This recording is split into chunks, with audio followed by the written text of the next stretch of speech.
Muy buenas tardes a todos, a todas quienes nos acompañan el día de hoy. Muy bienvenidos y bienvenidas a esta nueva jornada del día de hoy.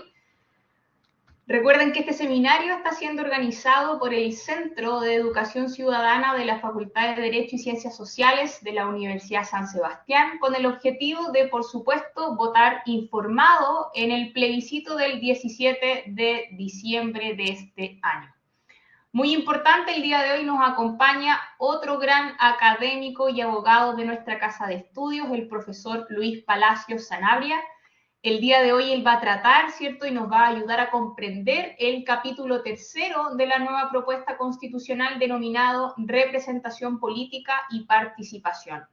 Es sumamente importante que ustedes puedan de alguna manera participar y lo pueden hacer desde el chat, ya pudiendo reflejar de alguna manera sus comentarios y sus dudas, ya sea a lo largo de la presentación del profesor o bien, ¿cierto?, al finalizar para poder tener un espacio, ¿cierto?, para poder reflexionar sobre el tema. Muchas gracias por acompañarnos, profesor, todo suyo, el escenario virtual. Muchas gracias por estar aquí. Muchas gracias a ti, Anivik, y por tu intermedio al Centro de Educación Ciudadana, Alejandro. Igual quería aprovechar antes de entrar en materia a rendir homenaje a don Luis Bates. Por supuesto, la mejor manera de hacerla es continuar con la labor del Centro de Educación Ciudadana y generar instancias para informar a la ciudadanía sobre los desafíos que están por venir. Voy a compartir la presentación. Perfecto.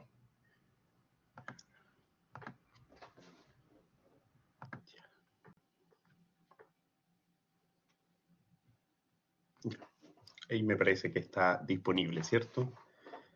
Así es, ahí se ve muy bien, profesor. Bien, como bien les indicaban, el propósito de esta presentación es dar cuenta de una lectura inicial del capítulo tercero de la propuesta de nueva Constitución. Recuerden, y esto es de conocimiento público, que el proceso constituyente chileno parte en octubre del 2019. Se lleva a cabo una respuesta institucional para canalizar las demandas que se expresaron en las manifestaciones públicas de octubre del 2019. Esta respuesta institucional fue el primer proceso constituyente. Ese primer proceso constituyente llega a término y se produce un rechazo muy importante de la ciudadanía a la propuesta que emanó de la Convención Constitucional. Y luego, como bien sabemos, se fijó una nueva ruta en la búsqueda de una nueva constitución para Chile a través del acuerdo por Chile, suscrito por los principales partidos con representación política en el Congreso. Ese acuerdo por Chile nos llevó a un segundo proceso constitucional que se gestionó a través de una primera comisión de expertos que elaboró un anteproyecto. Luego se instala el Consejo Constitucional que discute ese anteproyecto y finalmente ese proyecto que emanó del Consejo Constitucional es el que estamos revisando detenidamente durante los días previos a la realización de un nuevo plebiscito que tendrá lugar el 17 de diciembre. Les explico esto a rasgos generales porque nos permite identificar que estamos en un proceso constituyente, que la respuesta institucional chilena a la crisis ha sido revisar el contenido de la Constitución y probablemente apostar por una nueva constitución política en la medida que la ciudadanía así lo disponga, así lo decida.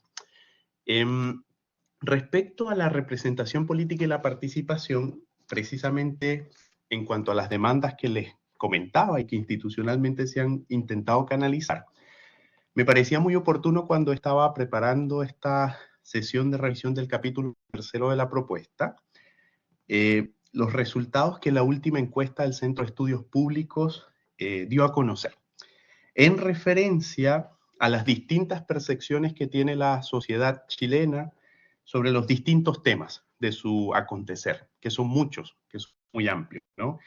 No sé si tuvieron oportunidad de verlo, pero allí, por ejemplo, se establece una escala de cuáles son los problemas fundamentales que los miembros de la sociedad chilena consideran. Y un primer elemento llamativo es que la discusión sobre la legitimidad de la Constitución actual o la discusión sobre la necesidad de una nueva Constitución ya no aparece ni reflejada en las principales preocupaciones de la sociedad chilena. Las que sí aparecen reflejadas son precisamente aquellas que están relacionadas con la delincuencia y la inseguridad, el costo de la vida, y toma mucha fuerza en ese orden de preocupaciones de la sociedad chilena, la inmigración. Luego, en ese mismo reporte del Centro de Estudios Públicos, también se evalúa la percepción de la población chilena respecto a la democracia representativa versus democracia participativa.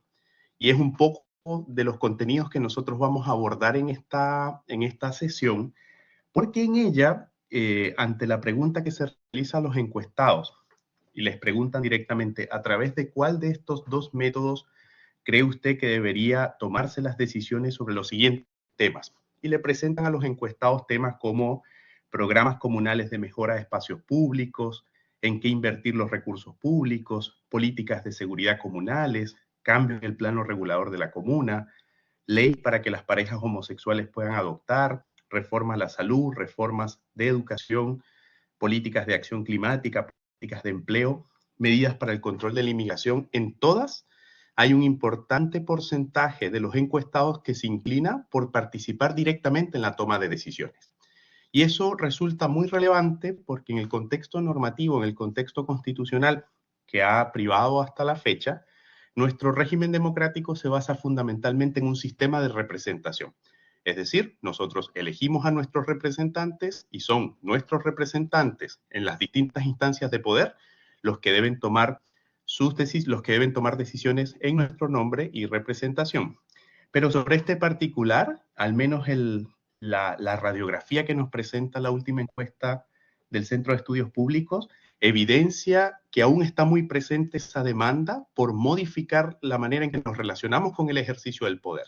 Ya no es suficiente solo elegir representantes para que tomen decisiones, sino que la ciudadanía, la comunidad organizada quiere participar de la toma de decisiones en temas que son de naturaleza local, de carácter regional o de carácter nacional. Quería introducir precisamente con estos resultados porque me parecen que dialogan mucho con los contenidos de la propuesta en materia de representación política y participación.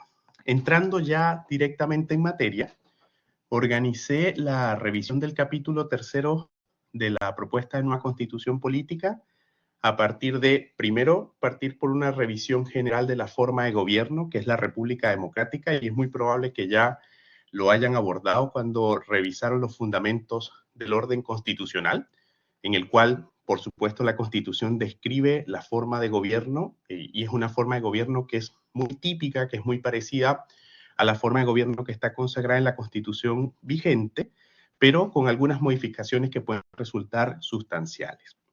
Luego, me gustaría comentarles algunas características de la representación y la participación en la propuesta que implican una lectura general de los contenidos del texto en materia de representación y participación política. Y finalmente, detallar los principales contenidos del capítulo tercero, específicamente en participación, sufragio y sistema electoral, las normas relativas o las normas constitucionales relativas a partidos políticos y los específicos mecanismos de participación que consagra la propuesta de nueva constitución. Ese es el orden de la exposición. Ustedes pueden hacer uso del chat para formular preguntas en la medida que avanzo en esta clase, e igualmente al finalizar también, por supuesto, vamos a disponer de un espacio de aclaratoria de dudas y de comentarios. Bien, lo primero que hay que considerar, yo les indicaba que la forma de gobierno que consagra la Constitución Política de 1980 es una república democrática. Eso lo reitera el contenido de la propuesta, esencialmente porque la propuesta debía asegurar un conjunto de bases o de ideas iniciales, de principios, que habían sido acordados por los partidos políticos con representación en el Congreso en el Acuerdo por Chile. Las famosas bases institucionales en las cuales se inspira este segundo proceso constituyente. En esas bases se ratifica que Chile es una república y esa república es democrática. Desde luego, en esas bases también se incorpora la declaratoria del Estado democrático, del Estado social de derecho y democrático, que son formas en las cuales las constituciones describen la organización del poder y la distribución del poder. Específicamente hay un avance muy relevante en la propuesta de nueva constitución porque da cuenta de elementos que son característicos del régimen republicano. Insisto, en la constitución actual, la constitución vigente, se declara como forma de gobierno la República Democrática. Sin embargo, el texto constitucional guarda silencio respecto a un conjunto de características que son esenciales y que están relacionadas con esos dos conceptos, con la república y con la democracia. Y parece, o al menos podemos evidenciar que en el artículo 2 de la propuesta, las características de la república y de la democracia son expuestas como principios. Primero, la propia Constitución declara que Chile adopta para su gobierno la República Democrática y allí da cuenta de las características y por esa razón lo destaco allí en la presentación con separación de poderes y régimen presidencial. Me gustaría detenerme a explicar primero que la República hay dos formas de aproximarnos al concepto de república.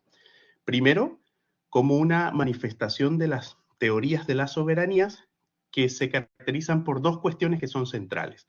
Primero, todo ejercicio de autoridad está previamente legitimado por el pueblo. Ese es un primer elemento central, una primera base de la organización republicana. Todas nuestras autoridades son autoridades en tanto nosotros las hemos legitimado para el ejercicio de su autoridad. Y una segunda base del orden republicano es que las autoridades actúan con base a derecho y ese derecho debe ser justo y procurar el bien común. Son los dos elementos, son los dos cimientos del régimen republicano. Y por supuesto, estas ideas se concretan cuando hablamos de esos dos cimientos que resultan centrales, se cimientan en, primero, el carácter electivo de nuestras autoridades. Chile es una república democrática porque elige a sus autoridades. Segundo, el carácter temporal de nuestras autoridades en el sentido que todos los cargos de elección popular o de designación en la república tienen un tiempo para su ejercicio y terminan. Luego, todas nuestras autoridades son responsables y eso nos distingue de manera muy importante respecto a la monarquía. En el caso de las monarquías, el rey no responde por sus actos. En el caso de las repúblicas, todas las autoridades están sujetas a responsabilidad, a distintos tipos de responsabilidad, lo que implica que hay consecuencias jurídicas de su actuación. Y por supuesto, en las repúblicas vamos a evidenciar con un especial valor la separación de poderes. Hay un conjunto de poderes a través de los cuales se organiza el Estado. Cada uno de estos poderes son expresión de las tareas básicas que hemos reconocido en el Estado, que son gobierno, justicia y legislación, y por supuesto, cada uno de esos órganos van a ejercer una función de pesos y de contrapesos o de control entre ellos mismos, bajo esta idea de que solo el poder limita al poder. Entonces, el texto constitucional, un poco para dar cuenta de la consideración de la forma de gobierno, que es base y que luego se desarrolla organizativamente en el capítulo 3 de la propuesta de constitución, nos va a indicar, bueno, Chile es una república. República significa que todas las autoridades ejercen su autoridad como consecuencia de la decisión del pueblo. Todas las autoridades ejercen su autoridad conforme a derecho y el derecho debe ser justo y procurar el bien común. Esas son las dos bases fundamentales de la idea republicana y esto se va a concretar en el establecimiento de autoridades que son elegidas, de autoridades que ejercen en un límite temporal su autoridad, de autoridades que son responsables por sus actuaciones y la conformación de un sistema, ¿no?, de órganos del poder público, de estructuras del poder público que es capaz de controlarse a sí mismo. Eso como explicación de esta primera declaración del artículo 2 de la propuesta de nueva constitución, en la cual se reitera que Chile es una república democrática, pero se explicitan algunos elementos centrales del carácter republicano y democrático. Allí está la separación de poderes y el régimen presidencial. Luego, y esto es central para la comprensión adecuada del contenido del capítulo 3 de la Constitución y de los derechos relativos a la participación ciudadana, el artículo 2 de la propuesta señala que la soberanía reside en el pueblo de Chile. La Constitución de 1980 utiliza una expresión similar, pero cambia sustancialmente porque la Constitución de 1980 señala que la soberanía reside en la nación. No vamos a entrar en esa discusión, simplemente señalar que la Declaración de la Soberanía, aquella cuyo titular es el pueblo y reside en el pueblo, es el medio que admite, que señala efectivamente que el pueblo es el que otorga legitimidad al ejercicio de la autoridad en nuestro sistema político.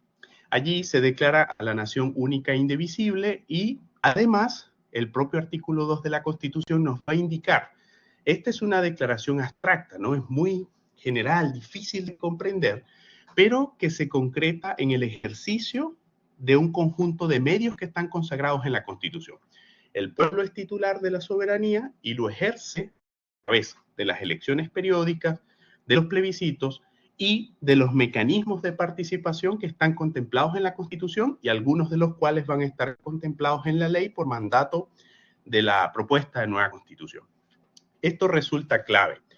En el texto constitucional de 1980, insisto, la declaración es la soberanía reside en el pueblo, en la nación, perdón, y la ejerce a través de los mecanismos o la ejerce a través de las elecciones periódicas y los plebiscitos. Eso señala la Constitución de 1980 y aquí vamos a observar un cambio sustancial porque se van a incorporar lo que la literatura denomina mecanismos de participación directa, es decir, el ejercicio de la soberanía entonces va a trascender a la elección de nuestras autoridades, que vamos a seguir eligiendo a nuestras autoridades, a la participación de los plebiscitos, que vamos a seguir teniendo plebiscitos como los que hemos conocido hasta ahora, pero se van a adicionar a nuestra actividad democrática, a nuestro ejercicio de soberanía, algunos mecanismos de participación que el propio texto constitucional dibuja, ¿no? Porque nos plantea quizás algunas formas generales que deben tener estos mecanismos de participación, dejando al legislador, por supuesto, el detalle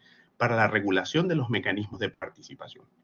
Y luego una disposición que es muy importante porque también responde al acuerdo o a las bases que se establecieron para el desarrollo del proceso constituyente actual, es la garantía de la participación equilibrada de hombres y mujeres en el ejercicio de la actividad política, de la función pública, en el desarrollo de la actividad propia de los partidos políticos y en general en el ejercicio de las libertades públicas a las cuales me he referido. Esto resulta clave porque son transformaciones o son innovaciones relevantes. Si nosotros miramos nuestra tradición constitucional, si nosotros evaluamos el contenido de la Constitución de 1980 y la contrastamos con la propuesta, vamos a advertir que se amplían las posibilidades de participación y además se establece como principio la participación equilibrada de hombres y mujeres en el ejercicio de los derechos de naturaleza política. Y luego, no solamente las mujeres, porque en el particular caso de distintos grupos que históricamente se han visto excluidos o con obstáculos para el ejercicio de la participación política, vamos a observar que el texto constitucional o la propuesta de nueva constitución también presenta algunos mecanismos que robustecen la protección de estos grupos para la participación. Eso lo voy a señalar oportunamente. Solo para ordenar las ideas que les he planteado hasta ahora. Primero, la propuesta de nueva constitución reitera lo que es propio de la tradición constitucional chilena. Chile es una república y es democrática. Esa república, como ya lo hemos indicado, implica el carácter electivo de las autoridades, implica la responsabilidad en el ejercicio de la autoridad, implica, por supuesto, límites al ejercicio del poder, y esos límites del ejercicio del poder se van a expresar en la generación de un sistema que permite la existencia en distintos órganos del poder público de aquellas tareas que estimamos básicas y que son propias del Estado, que son la de gobierno, la de administración de justicia y de la legislación, en órganos diferenciados, ejercidos por autoridades diferenciadas y que también son capaces de producir controles, ¿no? Lo que se conoce como pesos y contrapesos para la limitación del poder. El propio texto constitucional señala que la soberanía, el titular de la soberanía es el pueblo, y los mecanismos para el ejercicio de la soberanía son a través de la elección de los representantes, a través de la participación en plebiscitos y a través del ejercicio de los mecanismos de participación que la propia Constitución consagra y que además la legislación también va a desarrollar por mandato expreso de la Constitución o de la propuesta. Y finalmente, un principio que resulta central, que se incorpora también en las fases de la institucionalidad, es asegurar la participación equilibrada de hombres y mujeres, la participación política equilibrada de hombres y mujeres. Bien, ya hemos indicado, lo que tenemos en el régimen constitucional actual se repite, ¿no? La República Democrática, el mecanismo, digamos, el ejercicio de la soberanía se expresa a través de las elecciones y plebiscitos. Luego, la Constitución actual no consagra un principio de participación política equilibrada entre hombres y mujeres, aunque sí consagra una declaración general de igualdad, cuyo fundamento es el artículo 1 de la Constitución de 1980, y luego los artículos sobre igualdad que están contemplados en el capítulo 3 de la Constitución de 1980, que es la que establece los derechos, deberes y garantías constitucionales. Y un último elemento que es propio de la Constitución de 1980 y que está referido a las normas del poder público municipal o del régimen municipal, es el de la participación local, ¿no? Centralmente, nosotros vamos a observar en la propuesta algunas innovaciones importantes. Y allí lo conversaba con Anivik respecto a cómo la propuesta, al menos en el capítulo 3, que es el que me corresponde analizar, presenta innovaciones que son amplias, que son interesantes y que van a generar, en caso de resultar aprobado el texto, importantes e interesantes discusiones y espacios para que la ciudadanía se pueda expresar. Primero, el hecho de presentar en un capítulo, ¿no?, un conjunto de derechos, un conjunto de principios, también observamos en este capítulo principios y de reglas generales de organización de la participación política, esa ya es una innovación. En el texto constitucional de 1980, las normas sobre participación política están dispersas. En el capítulo 1 de las bases de la institucionalidad hay algunos principios sobre participación política, igualdad, etcétera. Luego, en el capítulo 2 de la Constitución de 1980, las normas sobre nacionalidad y ciudadanía son las que resuelven expresamente lo relativo al ejercicio del derecho de sufragio y del sistema electoral público. Y luego, digamos, en el capítulo 3, donde está el catálogo del artículo 19, hay algunas normas que resultan aplicables a la participación política electoral, como por ejemplo las normas sobre partidos políticos, las normas sobre igualdad, sobre el derecho de asociación, pero no tenemos en el texto actual una presentación ordenada del conjunto de disposiciones que organizan la participación política y la representación.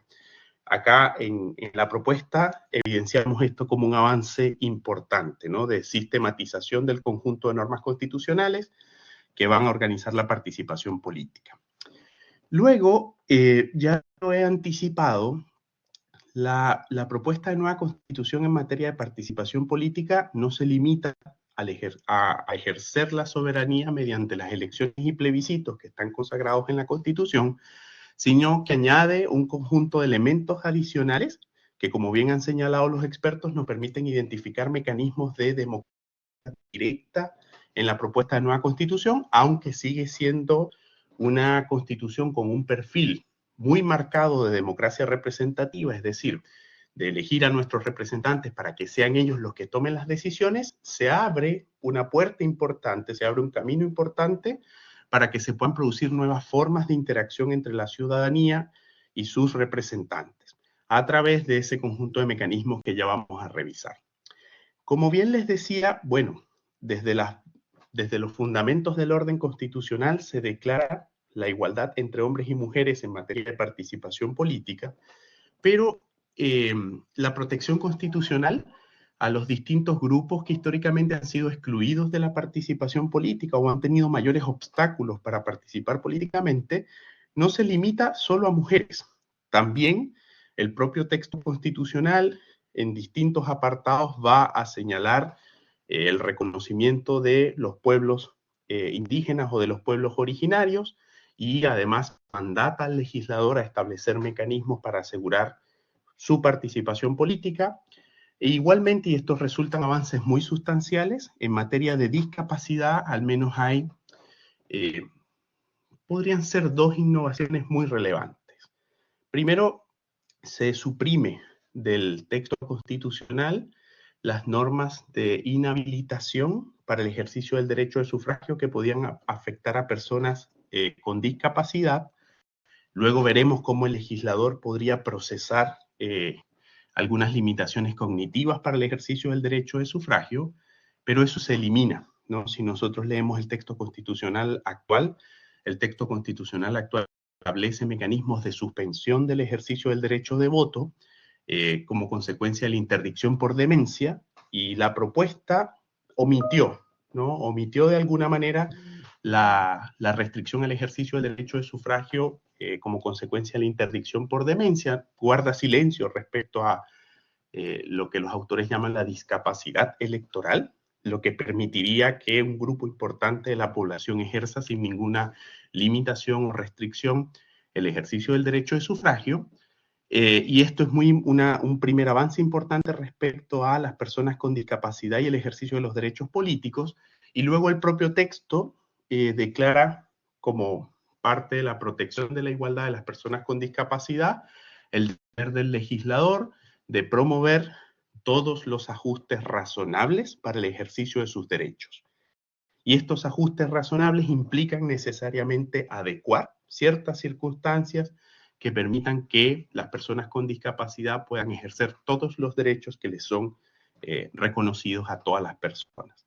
Y esos son avances importantes. Por eso, desde luego, que la incorporación del principio de participación equilibrada entre hombres y mujeres es muy relevante y fue parte de los acuerdos previos a la discusión constitucional, pero también resultan relevantes como la propuesta en materia de participación política robustece la posición de los pueblos originarios y robustece la posición de las personas con discapacidad. Otra innovación son la incorporación de los mecanismos de participación que, insisto, son mecanismos distintos a los que conocemos propios de la democracia representativa, que se centra fundamentalmente en la elección de autoridades y la participación a través de los plebiscitos. La propuesta viene a incorporar una serie de mecanismos que están directamente relacionados con incorporar al ciudadano a la toma de decisiones, a participar de manera vinculante o no en la toma de decisiones locales, regionales o nacionales, y allí vamos a ver cuáles son precisamente los mecanismos de participación como innovación de la propuesta. Y luego este capítulo tercero, que contiene 13 artículos, y esto puede resultar llamativo, porque el capítulo respecto a los partidos políticos lo que hace es constitucionalizar, agregar a la norma constitucional las disposiciones sobre partidos políticos que se encuentran actualmente en la Ley Orgánica Constitucional de Partidos Políticos. ¿Con qué propósito? Yo estimo, ¿no? Y esto es, digamos, parte de un análisis que como estudioso del derecho constitucional podemos hacer, que se hizo con el fin de fortalecer a los partidos políticos. No hay digamos, dentro del capítulo tercero, en el subapartado relativo a partidos políticos, se toma la definición de la Ley Orgánica Constitucional de Partidos Políticos, se señalan a los partidos políticos como formas de asociación con fines políticos que intermedian entre la ciudadanía y el Estado, que canalizan la participación ciudadana, que contribuyen a la realización de los fines del Estado, que deben actuar conforme a la Constitución, a la ley y a los tratados internacionales. Y luego, en ese mismo capítulo tercero, se establece un conjunto de reglas generales que luego deben ser desarrolladas por el legislador en lo que esta norma denomina leyes institucionales, que son las que hoy conocemos como leyes orgánicas. En el texto se les otorga el nombre de leyes institucionales, y también en las llamadas leyes electorales, que van a abordar, por supuesto, regulaciones relativas a los partidos políticos.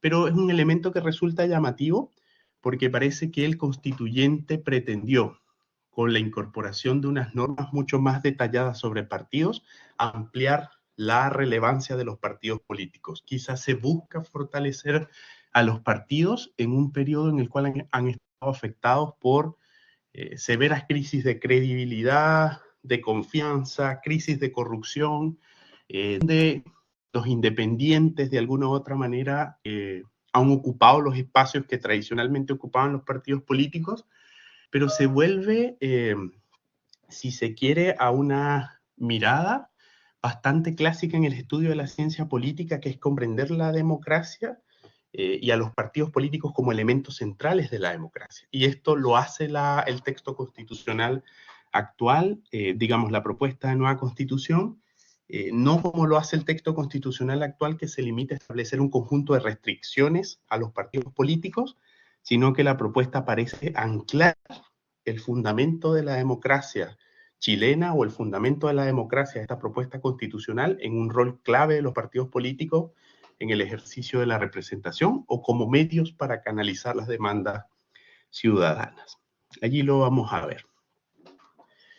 Bien, ahora, luego de estas revisiones generales, me gustaría que entráramos en los principales contenidos, ¿no?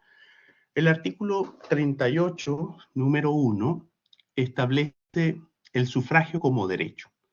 Y allí se consagra en el primer artículo del capítulo tercero, en su número 1, que las personas tienen derecho a participar en los asuntos de interés público. ¿Y cómo lo hace? Mediante la elección de representantes, plebiscitos y mecanismos de participación que la Constitución establece. Hay que considerar que esta norma de la propuesta al menos refiere a dos dimensiones del sufragio: el sufragio activo y el sufragio pasivo. En el caso del sufragio activo, es conocido como el acto de votar, ¿no? Yo voto, y lo ejercemos, y lo vamos a ejercer en diciembre, el 17 de diciembre, y lo ejercemos cuando votamos por alguien, cuando manifestamos nuestra voluntad en ese acto formal de votar. Eso es el sufragio activo. El sufragio pasivo es la segunda dimensión del derecho de sufragio, y es el derecho a ser elegido. Y entonces, si vemos cómo se redactó el contenido del artículo 38 en su número 1, está considerando las dos dimensiones del sufragio, ¿no? El derecho a elegir, el derecho a votar y el derecho a ser elegido. Y esto se condice, por supuesto, con las normas internacionales en materia de derechos humanos, específicamente de derechos políticos, que establecen, palabras más, palabras menos, el derecho que tienen las personas de participar en los asuntos de interés público, incluso integrar su propio gobierno. Luego vamos a observar que digamos que se ratifica en la propuesta algo que ya se había reincorporado a la Constitución Política de 1980, que es el carácter obligatorio del sufragio, ¿no? En el artículo 37, número 5, me parece, sí, 37, número 5, vamos a ver que se establece como deber, entre los deberes del texto de la propuesta, se encuentra que los habitantes de la República deben cumplir con las cargas públicas, contribuir al sostenimiento del gasto público mediante el pago de tributos de acuerdo con su capacidad económica, y votar en las elecciones y plebiscitos. Todo de conformidad con la Constitución y la ley. Asimismo, deben defender la paz y usar métodos pacíficos de acción política. La propuesta de nueva Constitución toma, insisto, algo que el texto constitucional de 1980 lo sacó en una oportunidad y lo volvió a incorporar en otra, que es la obligatoriedad del ejercicio del derecho de sufragio, ¿no? La obligatoriedad ha supuesto mayores niveles de participación, quedó así evidenciado en el plebiscito de salida del proceso constituyente pasado, ¿no? En el plebiscito donde nos pronunciamos para aprobar o rechazar la propuesta de la Convención Constituyente. Y eso al menos la clase política lo ha interpretado como un medio que asegura mayores niveles de participación. Y bueno, y algunos estudios permiten ratificar que desde la incorporación del voto voluntario, la democracia se fue vaciando de electores. No íbamos a votar con el voto voluntario, se restituye el voto obligatorio y lo hacemos. Y parece una lectura al menos acertada del Consejo Constitucional, ratificar esta posición institucional de declarar el sufragio no solo como un derecho, sino también como un deber.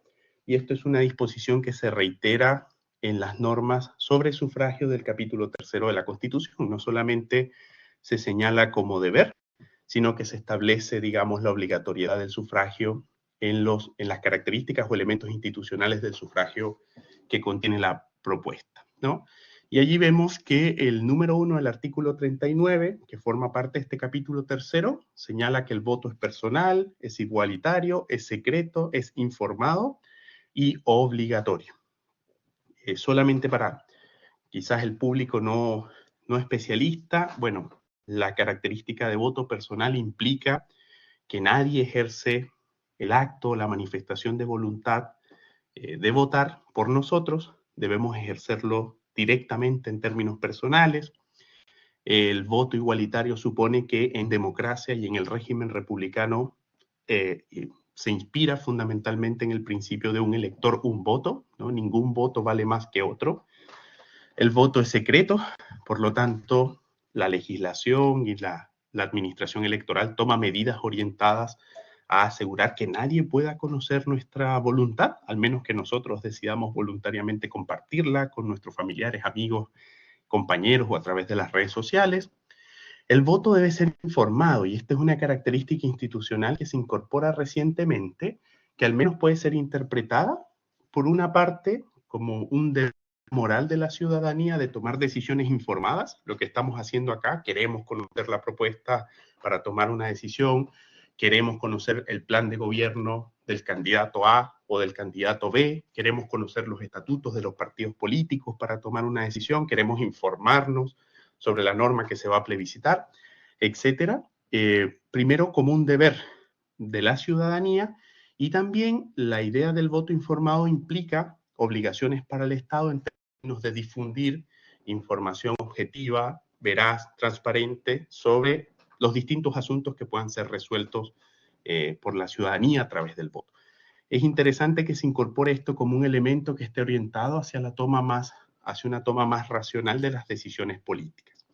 Y luego está lo del voto obligatorio, que ya nos hemos referido, que se configura el sufragio ya no solo como un derecho, del cual yo podía disponer si votaba o no, si me abstenía o no, sino que efectivamente se van a establecer consecuencias a nivel legislativo para aquellas personas que no acudan el día de la elección y manifiesten su voluntad. Veamos. El artículo 39, número 2, para los que van siguiendo un poco la lectura de este capítulo, señala que solo podrá convocarse a votaciones populares para las elecciones y plebiscitos expresamente previstos en esta Constitución, como primera forma de participación, que también forma de participación tradicional que conocemos. Yo traté de hacer un escaneo de todo el texto y de recoger cuáles son las elecciones y los plebiscitos que se encuentran expresamente previstos en la propuesta. Y allí, por supuesto, vamos a encontrar las elecciones presidenciales. En el caso de las elecciones presidenciales, se incorporan las elecciones primarias presidenciales, la elección presidencial de primera vuelta y se corresponde a la elección presidencial de segunda vuelta. La elección de diputados y de senadores para la integración de la Cámara de Diputados y del Senado. La propuesta también incorpora un plebiscito de cambio constitucional en materia de reformas o de revisión de contenidos de la Constitución política. Se establecen, y estas son las innovaciones, plebiscitos regionales o plebiscitos comunales. Por supuesto, ya los conocemos, la elección de gobiernos regionales y de consejeros regionales, y por último la elección de alcaldes y concejales. Esto que les mencioné son las elecciones y plebiscitos que se encuentran expresamente previstos en la propuesta de nueva Constitución. Alcaldes y concejales, diputados y senadores, presidenciales, gobiernos regionales y consejeros regionales son elecciones a las cuales ya estamos habituados. Pero igualmente en la Constitución de 1980 se estableció una figura plebiscitaria en materia de reformas de la Constitución cuando no hay acuerdo entre el presidente de la República y el Congreso y se quiere insistir en la propuesta de reforma, el presidente puede convocar un plebiscito. Pero eso es una figura que no se ha utilizado en el marco de la vigencia de la Constitución de 1980 y esto se incorpora a la propuesta, pero allí se hacen algunas modificaciones sobre cuándo ha de proceder el plebiscito para que la ciudadanía se pronuncie sobre la reforma de apartados de la Constitución política. Y luego, que también va a resultar innovador en materia de voto, ¿no? Es los plebiscitos regionales y los plebiscitos comunales, aunque tengas en cuenta que en la Ley Orgánica de Municipalidades ya se establecían un mecanismo de consulta a la ciudadanía para la determinación de ciertas prioridades o para la resolución de ciertos asuntos de interés comunal. Bien, luego, aparte de las elecciones y plebiscitos que el texto constitucional establece, que la propuesta constitucional establece, en el capítulo 3 vamos a encontrar las normas sobre el sistema electoral público. Estas normas sobre el sistema electoral público en la Constitución de 1980 se encuentran en el capítulo 2 de la Constitución, que es el capítulo relativo a la nacionalidad y ciudadanía. Ahora se incorporarían en la propuesta a el capítulo de representación política y participación y los mandatos específicos del artículo 40 señalan que debe el Congreso legislar una ley electoral, digamos que cambia porque actualmente son leyes orgánicas, que es la Ley Orgánica de Votaciones Populares y de Escrutinio y la Ley Orgánica relativa al padrón electoral y servicio electoral, pero digamos en los usos, los nuevos lenguajes, los nuevos códigos de la propuesta constitucional, las leyes o las normas que regulen aspectos relativos a las elecciones se van a conocer con el nombre de leyes electorales. ¿Qué mandata, al menos, o cuáles son las coordenadas generales que el Consejo Constitucional le da al legislador para el desarrollo del sistema electoral público? Primero, un registro electoral automático. Esto significa esencialmente que las personas que cumplan con los requisitos de ciudadanía, es decir, ser chileno, mayor de 18 años y no estar sujetos a penas aflictivas, se incorporarán por el solo imperio del derecho, por la sola manifestación de la Constitución, al registro electoral. Igualmente se mandata a que mediante una ley electoral se desarrolle la regulación de la propaganda, de financiamiento y de control de gastos, y es bien interesante porque comparativamente con el texto constitucional de 1980, también se mandata al legislador a través de las leyes electorales a establecer las normas relativas a probidad y transparencia en el uso de los recursos destinados a la propaganda electoral. El texto constitucional también conoce el derecho a las candidaturas independientes y en materia de orden público, la legislación debe regular la intervención de las Fuerzas Armadas, de Carabineros de Chile y de Gendarmería en el resguardo de los actos propios de un proceso electoral. Estos son, digamos, traté de recoger acá las 5 ideas centrales que han de conformar el sistema electoral público, ¿no? Primero, una ley electoral. Esa ley electoral debe asegurar la incorporación por el solo mandato de la Constitución de las personas que cumplan con los requisitos habilitantes de la ciudadanía, insisto, ser chileno, mayor de 18 años y no estar sujeto a inhabilitación por pena aflictiva, un mandato muy robusto respecto a la regulación de la propaganda, el financiamiento y el control de gastos de campaña, el reconocimiento de las candidaturas independientes y las normas relativas al orden público en el sentido de señalar y de regular la intervención de las Fuerzas Armadas, de Gendarmería y de Carabineros en el control del orden público en materia de procesos electorales. Luego, y por favor, si tienen alguna pregunta, podemos volver a algún aspecto específico que les genere dudas del contenido de este apartado de la Constitución. Ya les anticipaba que en materia de partidos políticos es interesante y en cierta forma nos posiciona, en el contenido de la propuesta nos posiciona con normas constitucionales de otros países que han regulado con mucho detalle en sus constituciones a los partidos políticos, ¿no? Estoy pensando en la Constitución española vigente, que tiene un conjunto de normas bastante amplio en materia de partidos políticos. Y como bien les indicaba, parece ser que el espíritu del Consejo Constitucional fue fortalecer el rol de los partidos políticos mediante la incorporación en la propuesta de nueva Constitución de normas que ya estaban previstas en la Ley Orgánica Constitucional de Partidos Políticos. Y en ese sentido, el artículo 41 de la Constitución da cuenta de la definición constitucional de partidos políticos, que es la misma definición que hoy contiene la Ley Orgánica Constitucional de Partidos Políticos, en el sentido de señalar que los partidos políticos son asociaciones autónomas y voluntarias organizadas democráticamente, dotadas de personalidad jurídica de derecho público, integradas por personas naturales que comparten los mismos principios ideológicos y políticos. Y luego, además de la definición, el texto constitucional señala como fin de los partidos políticos el contribuir al funcionamiento y el fortalecimiento del sistema democrático, representar a grupos de la sociedad y ejercer influencia en la conducción del Estado para alcanzar el bien común y el interés público.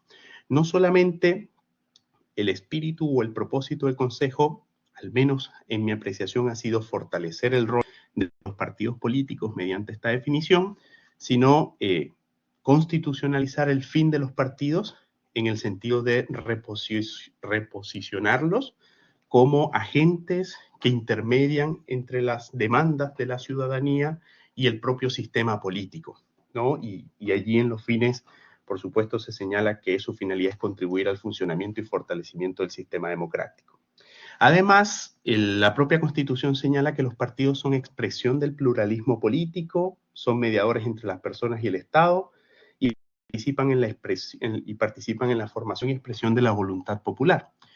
Esta idea de los partidos como expresiones del pluralismo político debe recordarnos otros principios que son desarrollados por el constitucionalismo más general, que son el principio de alternabilidad y alternancia en el poder, ¿no?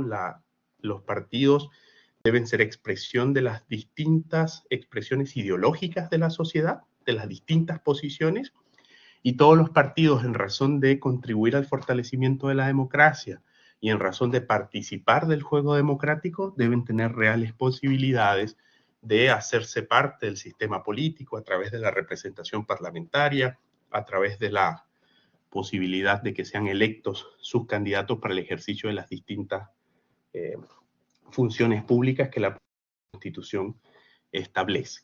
Y luego el artículo 42 va a consagrar un derecho que al menos lo interpretábamos en el texto constitucional de 1980 como asociado al derecho general de asociación, ¿no? El derecho de asociarnos con diversos fines, con fines lícitos. Pero se va a concretar en la propuesta la consagración de un derecho de asociación con fines políticos, que es lo que establece el artículo 42 de la propuesta, que señala que todos los ciudadanos tendrán derecho a asociarse libremente en partidos políticos sin perjuicio de las excepciones que establezca esta Constitución.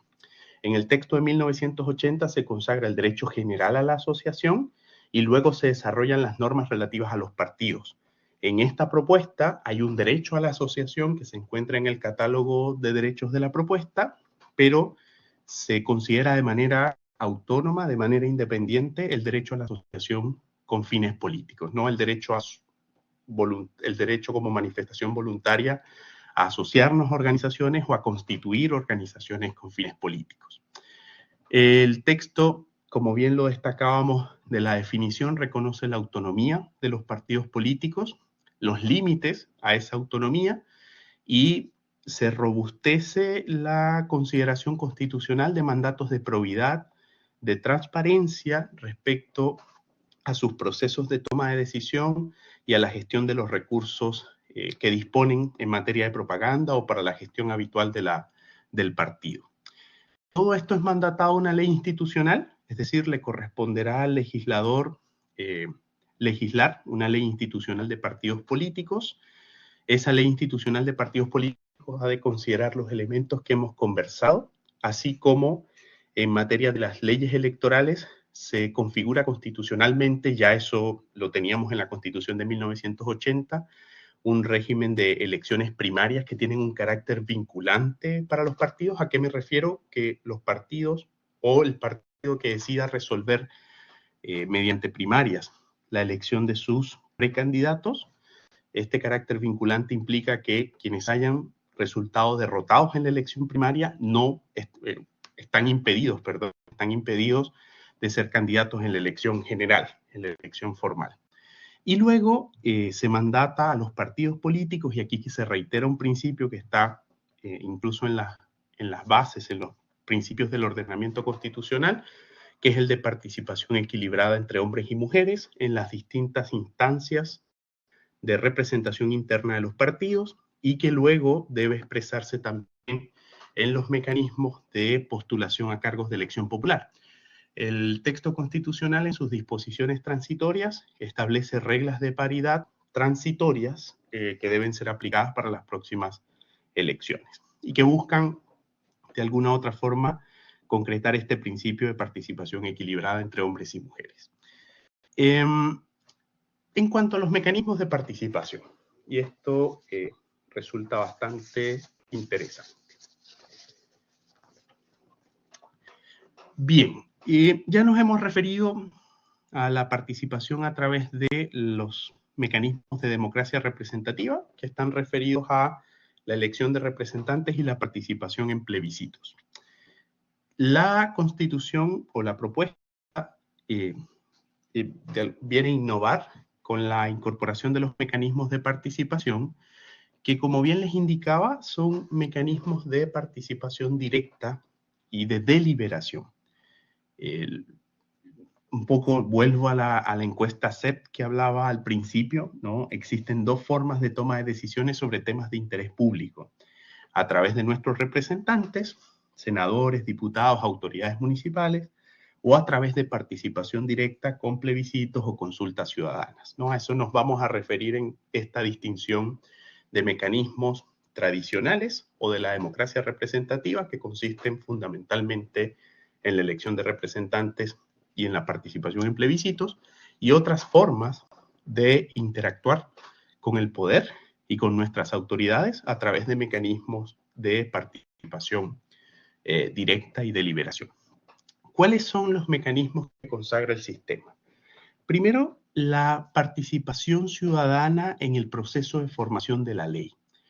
En el marco del proceso constituyente anterior, el que concluyó con el rechazo en septiembre del año pasado, se consagró en esa propuesta la iniciativa popular de norma, que consiste fundamentalmente en que un grupo de ciudadanos puede proponer un proyecto de ley al Congreso Nacional. Y una vez que se proponga ese proyecto de ley, la obligación del Congreso es discutir el proyecto, no es aprobarlo. En el contexto comparado, las iniciativas populares o las iniciativas ciudadanas de ley varían en su consagración normativa. En algunos casos, la iniciativa implica que luego debe plebiscitarse el proyecto de ley para que la ciudadanía lo ratifique o lo rechace, pero en nuestro diseño se optó más bien por una iniciativa que primero debe ser promovida por un grupo de 100 ciudadanos, a quienes vamos a denominar el comité promotor o, sí, el grupo promotor de la iniciativa. Se requiere al menos el patrocinio de 100 ciudadanos habilitados para votar. Luego, si se alcanzan los 100 ciudadanos habilitados para votar, habrá un periodo en el cual deben recogerse voluntades que deben expresar entre el 4% y el 6% del último registro electoral para la última elección, y estos son los patrocinantes, digamos, del proyecto, quienes apoyan el proyecto. Y una vez que se alcance el 4 o el 6%, máximo el 6%, inmediatamente el CERVEL ha de remitir la propuesta de ley al Congreso para que el Congreso la tramite conforme a las reglas de formación de la ley que están establecidos en la Constitución. No hay acá obligación del Congreso de aprobar la propuesta de iniciativa, la iniciativa ciudadana de ley, sino de discutirla. Y es una forma que va a permitir tener algún grado de incidencia en la agenda legislativa o posicionar temas de interés para la ciudadanía en la agenda legislativa.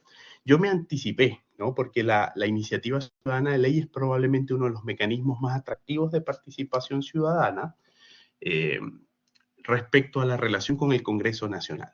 Pero también resulta clave que en la ley institucional del Congreso, que es lo que conocemos hoy como Ley Orgánica Constitucional, va a ser, según la propuesta, una ley institucional del Congreso Nacional, también deben incorporarse mecanismos de participación ciudadana en el marco del proceso de formación de la ley, lo cual puede resultar interesante porque el primer mecanismo, el de iniciativa ciudadana de ley, es un acto por el cual la ciudadanía respalda una propuesta y la presenta ante el Congreso para que la discuta, pero la participación en el proceso de formación de la ley podría, en términos de lo que se establezca en la ley institucional del Congreso Nacional, permitirnos distintas instancias en las cuales las voces de la ciudadanía sean escuchadas en las distintas etapas, o al menos en las primeras etapas de discusión de un proyecto de ley. Y esto yo al menos estimo que recoge una aspiración de la ciudadanía que en ocasiones se siente excluida, ¿no?, de la actividad propia del Congreso. Y aquí, bueno, esa creatividad corresponderá, por supuesto, al Congreso, pero allí podrían establecerse audiencias públicas, distintos mecanismos de consulta que también pueden estar relacionados, no sé si alguno de ustedes lo recuerda, pero en este segundo proceso constituyente o constitucional se llevaron a cabo distintos mecanismos de participación que fueron liderados por la Universidad de Chile y la Universidad Católica, que consistieron en audiencias públicas, iniciativas de normas, encuestas dirigidas sobre ciertos contenidos, diálogos constitucionales. Quizá el legislador puede replicar algunas de esas experiencias para sumar voces de la ciudadanía a la discusión de los distintos proyectos de ley que estén en discusión. Eso debemos considerarlo distinto a la iniciativa ciudadana de ley. El texto constitucional respecto a la participación en el proceso de formación de la ley no da más detalles, sino que mandata a la ley institucional del Congreso a definir mecanismos de participación en el marco del proceso de formación de la ley. Luego, el texto va a presentarnos otro mecanismo de participación que es el de audiencias o consultas públicas en los procesos de elaboración de las normas de carácter general. Esta es la idea de procesos de elaboración de normas de carácter general requiere ser interpretada porque es distinto a la participación en el proceso de la formación de la ley como norma general, pero esto podría estarse refiriendo a los distintos procesos de normas o producción de normas generales que operan, por ejemplo, en el marco de un consejo municipal o que operan en el marco de la actividad del consejo regional. Eso tiene que ser revisado, ¿no? Porque no se precisa bien a qué se refiere, ¿no?, estos procesos de formación, las audiencias públicas en los procesos de elaboración de normas de carácter general, ¿no? Sin embargo, están allí consagrados. Yo estimo que la interpretación puede ir en esa dirección, ¿no?, de los distintos actos, ¿no? Y ya estoy por cerrar. Luego, el propio texto establece mecanismos de fiscalización y control, y aquí podríamos ver elementos de contraloría ciudadana, que las personas puedan fiscalizar la ejecución de obras públicas o la ejecución de presupuestos. Se establecen los llamados foros de deliberación ciudadana para discutir propuestas concretas de políticas públicas, aunque los resultados del foro de deliberación ciudadana no son vinculantes. Y finalmente, hay dos formas plebiscitarias. La primera es innovadora porque son los llamados plebiscitos regionales y locales que sí tienen un carácter vinculante en la medida que se alcance el quórum de la mayoría absoluta, ¿no? Queremos que se ejecute una obra pública o queremos que entre en vigencia una ordenanza municipal. Esto podría ser resuelto vía plebiscitos. Y por último, el plebiscito de modificación de la Constitución, que tiene características similares al de la reforma constitucional, que no vamos a entrar, digamos, en ese apartado de la Constitución. Me dicen que estoy ya a tiempo, pero dejarles esta primera mirada, esta primera aproximación general a uno de los contenidos de la propuesta de nueva Constitución para que seamos capaces de tomar una decisión informada el próximo 17 de diciembre. Y aquí, bueno, cada uno tendrá que tomar una decisión en base a las consideraciones que realice. Ya. Muchísimas gracias, profesor Luis Palacio. Agradezco la claridad, la paciencia con la que se explica el tema, ¿cierto? Y en sencillo, que en realidad eso es lo que finalmente busca el seminario, acercar el derecho, ¿cierto? En términos más sencillos a la comunidad. En el chat no hay intervención.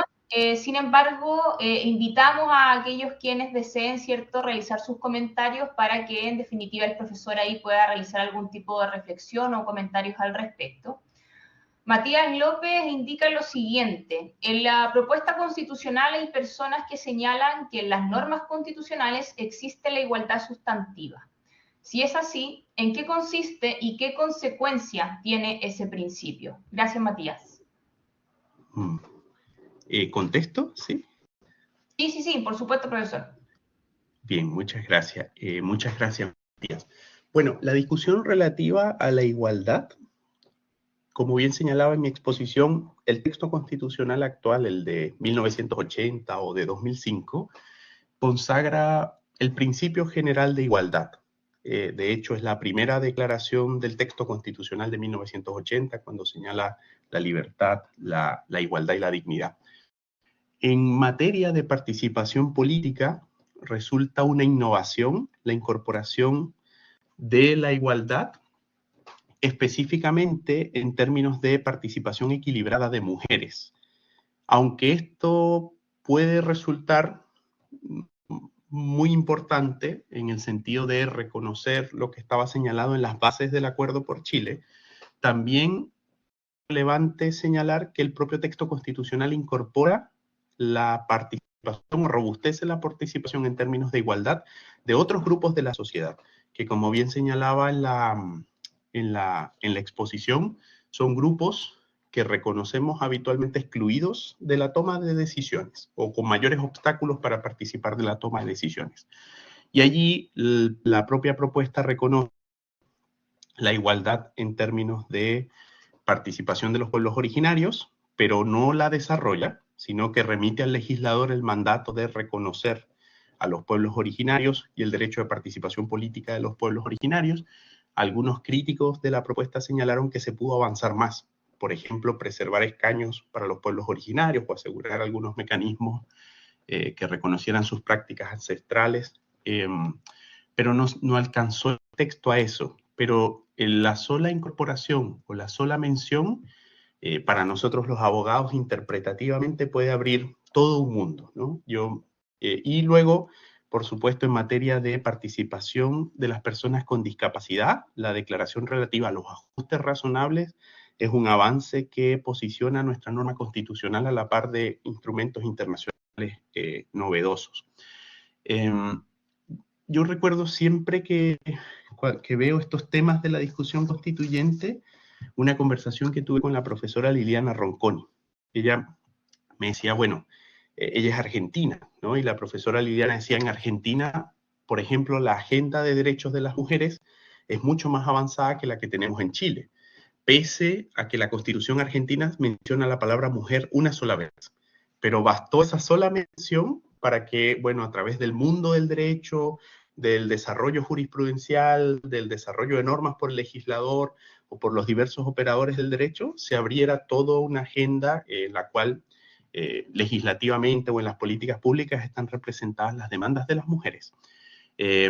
Por esa razón, este texto, aunque en muchos casos puede estar limitado, al menos en las discusiones relativas a igualdad, yo creo que allí se están abriendo puertas muy importantes que luego van a ser desarrolladas legislativamente o jurisprudencialmente, ¿no? Aquí la Constitución es un marco de normas, pero que luego requieren desarrollos legislativos, de políticas públicas o incluso de jurisprudencia posterior.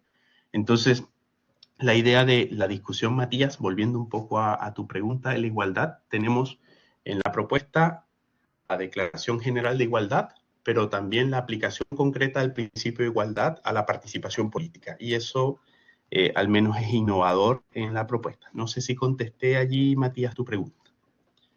Muchas gracias, profesor. Bastante clara la respuesta y encuentro que fue muy interesante la pregunta que nos deja Matías ahí en el chat.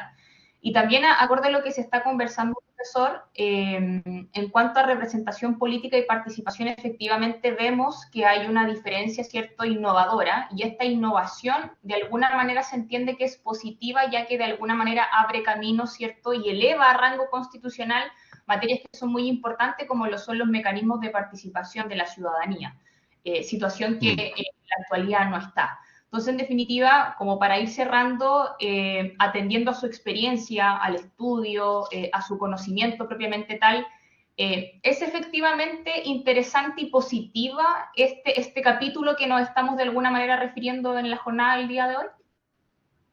Sí, yo tengo una valoración profesional y personal positiva del contenido de este capítulo tercero. Desde luego que la evaluación que tiene que hacer la ciudadanía es completa, no es general.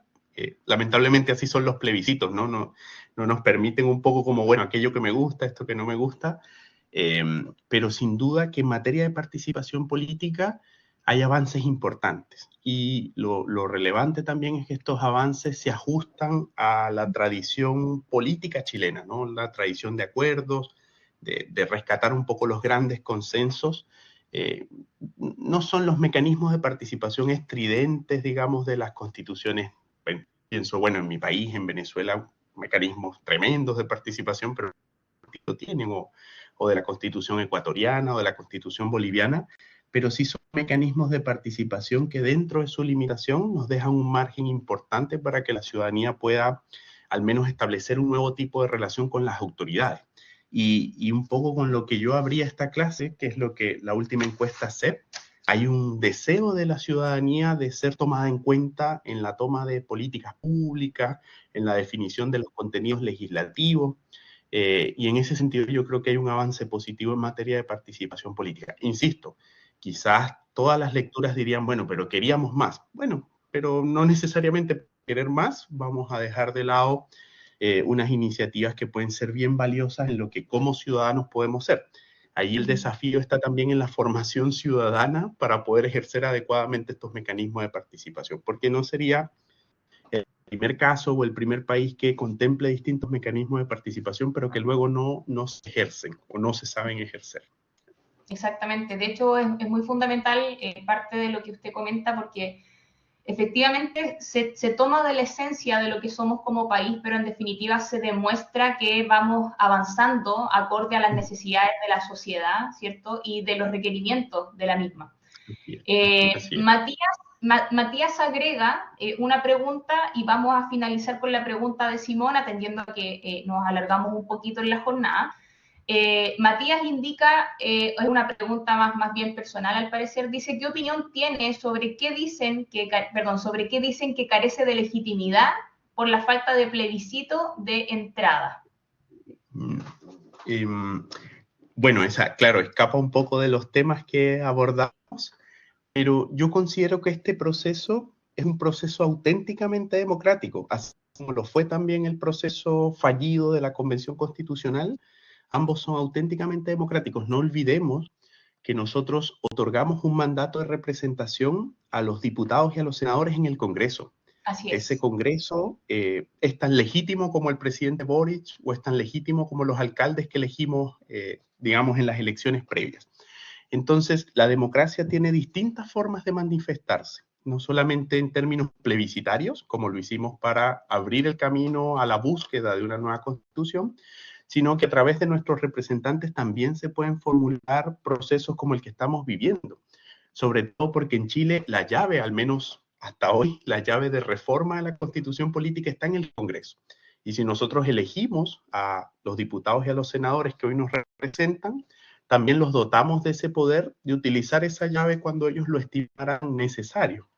Además, el proceso también se hizo cargo, digamos, de ese debate al incluir distintos mecanismos de participación ciudadana que y esto es una apreciación que puede ser debatida, pero yo estimo que fueron mucho más eficientes que los de la convención anterior, porque permitieron la participación de muchas más voces, ¿no? Y me refiero a mayor diversidad en la discusión, ¿no? Con las audiencias públicas, con los diálogos ciudadanos, con las iniciativas populares de norma.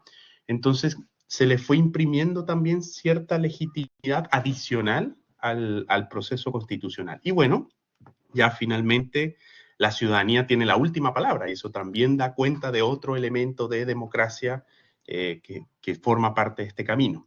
No olvidemos que la democracia no es solo votar, sino que la democracia implica también que hay instituciones y hay representantes que hemos elegido para que ejerzan esa representación. Y en ese momento estos representantes habilitaron un nuevo proceso que fue también, como lo dije al principio de la exposición, una respuesta institucional para canalizar las demandas que tiene la ciudadanía, que bueno, aunque el tema constitucional ya no es tan relevante como nos dicen las encuestas, esas demandas siguen estando allí. Sí. Exactamente. Muchas gracias, profesor. Simón cierra este ciclo de preguntas consultando lo siguiente. ¿Cómo se eligen los 100 ciudadanos de participación ciudadana? ¿Algunos requisitos? ¿Y a cuál de las distintas formas se encuadra? Muchas gracias, Simón. Ya, gracias, Simón, por la pregunta. Entiendo que te refieres a las iniciativas ciudadanas de ley. Sí, yo creo hay un que proceso de... ¿Sí? Claro, no es digamos, no hay un proceso de selección previa, sino que un grupo de 100 ciudadanos debe promover la iniciativa de ley, y este es un mecanismo previo a que la ciudadanía pueda revisar la propuesta, ¿no? Entonces, lo que establece la norma constitucional es que para activar el mecanismo se requerirá del patrocinio o de la adhesión de 100 ciudadanos, y luego, para que el proyecto pase al Congreso, se va a requerir del apoyo de un 4 a 6% del padrón electoral de la última elección.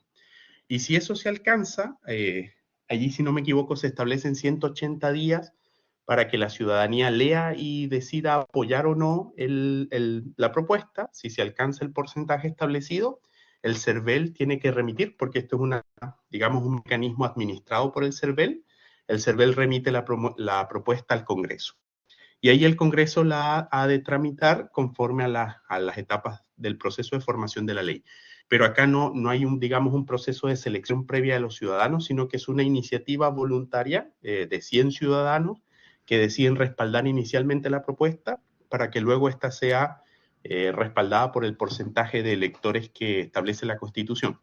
Donde sí hay un proceso de designación aleatoria es en el foro de deliberación, ¿no? En estos foros de deliberación ciudadana, allí sí se establece o se mandata un mecanismo de selección aleatoria, lo que al menos yo me lo imagino en la práctica, nos va a llegar una notificación donde nos digan, usted fue seleccionado para participar del foro de deliberación para resolver la implementación de la política pública en materia de probidad y transparencia, y ahí yo puedo decidir aceptar o rechazar y me incorporaría a un grupo de ciudadanos que van a compartir sus opiniones y estas van a ser documentadas por un organismo creado con ese fin, ¿ya? Pero en las iniciativas populares bastaría la voluntad de esos 100 primeros ciudadanos para al menos promover que la ciudadanía pueda leer un proyecto y que una vez alcanzado el porcentaje pase al Congreso. Gracias a ti, Simón, por la pregunta. Sí, muchas gracias, profesor. Gracias ahí también, Simón. La verdad es que fue una muy buena pregunta para ir cerrando. Mira, Jairo Huenchuyanca nos hace la pregunta. Para no dejarlo sin leer, ya la vamos a atender a la pregunta, pero desde ya les comentamos que por el tiempo no vamos a poder seguir de alguna manera recibiendo consultas. Sin embargo, como vamos a tener más sesiones, si hay alguna pregunta que de alguna manera les quede dando vuelta, no hay problema, lo pueden escribir en el correo, de hecho, en los cuales se ha mandado el enlace, y por último ahí atendemos también a sus preguntas resueltas por los mismos académicos. Ya lo importante es que ninguno de ustedes quede con consultas, sino que respetemos los tiempos, ¿cierto?, del académico y de los que tenemos ahí más actividades. Jairo Bianca comenta lo siguiente: se me ocurrió tarde, perdón, no hay problema, Jairo, garantizar el acceso equilibrado de mujeres y hombres a las candidaturas de cargos de elección popular. ¿no causa efectos perniciosos hacia la meritocracia? Sí, claro, es un buen planteamiento y que ha estado presente en la discusión. Yo estoy en Valdivia, donde la aplicación de la regla de paridad para el Consejo Constitucional produjo distorsiones importantes, ¿no? Por ejemplo, una candidata con 3.000 votos desplazó un candidato con 70.000 votos, ¿no? En Valdivia se produjo, digamos, la aplicación de la regla de paridad y allí, claro, hay una distorsión en el resultado final de la elección. Pero Jairo, hay que comprender o al menos hacer un esfuerzo porque al menos, digamos, las demandas de los distintos grupos, que son grupos tradicionalmente excluidos o que han llegado tarde a la participación política por las desigualdades propias de nuestra sociedad, el texto constitucional, tanto el actual como la propuesta de norma constitucional, tiende a generar condiciones más favorables para estos grupos porque estas condiciones se justifican en la medida que busca la norma constitucional asegurar una real participación igualitaria de todas las personas. En la norma actual, aunque se declara como principio la participación equilibrada de hombres y mujeres, el constituyente no optó por una regla de paridad definida, ¿no? De hecho, lo deja un poco al legislador. Donde sí vamos a encontrar paridad es en las disposiciones transitorias y allí se establece un periodo de tiempo que el Consejo Constitucional estimó que va a permitir asegurar mayor participación de mujeres en la actividad política y que podría contribuir a resolver la desigualdad. Pero a veces estas medidas que nos suenan tan raras, que parecen contraproducentes a la democracia, son realmente democráticas, ¿no? ¿Por qué generamos condiciones especiales para ciertos grupos? Bueno, estas condiciones especiales pueden justificarse en la medida que aseguran que todos alcancemos un mismo nivel de participación. Y en el particular de las mujeres, bueno, representan, se dice el 50%, pero es más del 50% de la población chilena.